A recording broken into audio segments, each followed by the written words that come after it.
అయితే ఇక్కడ జరిగినటువంటి పరిణామాలు చూస్తుంటే రాహుల్ గాంధీ వర్సెస్ రేవంత్ రెడ్డి ఏమన్నా జరుగుతోందా? ఆ డాట్స్ కనెక్ట్ చేసుకుంటే అట్లా కనిపిస్తోంది. అంటే మీకందరికి డౌట్ రావచ్చు, ఒకే పార్టీ, ఒకే కాంగ్రెస్ పార్టీ హైకమాండ్ రాహుల్ గాంధీ, ఇంకొకరు తెలంగాణ ముఖ్యమంత్రి.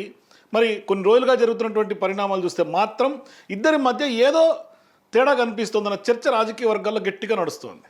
అంటే అంటాం చూసారా, ఎక్కడో తేడా కొడుతుంది సీను అంటాం చూసారా, అట్లా ఇవాళ రాహుల్ గాంధీ రేవంత్ రెడ్డి గారి మధ్య ఏదో నడుస్తుంది అని. ఎందుకంటే రేవంత్ రెడ్డి గారు ఢిల్లీకి వెళ్ళారు, రాహుల్ గాంధీని కలవాలని ప్రయత్నాలు చేశారు, అటువంటి వార్తలు కూడా వచ్చాయి.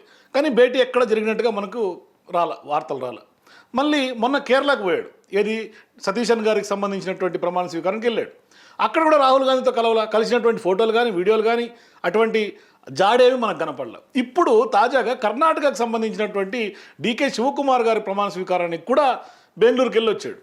మరి ఒకే వేదిక మీద ఉన్న ఇద్దరు కలిసినటువంటి సందర్భాలు కానీ అటువంటి దృశ్యాలు కానీ ఫోటోలు కానీ ఎక్కడా కనిపించినటువంటి పరిస్థితి.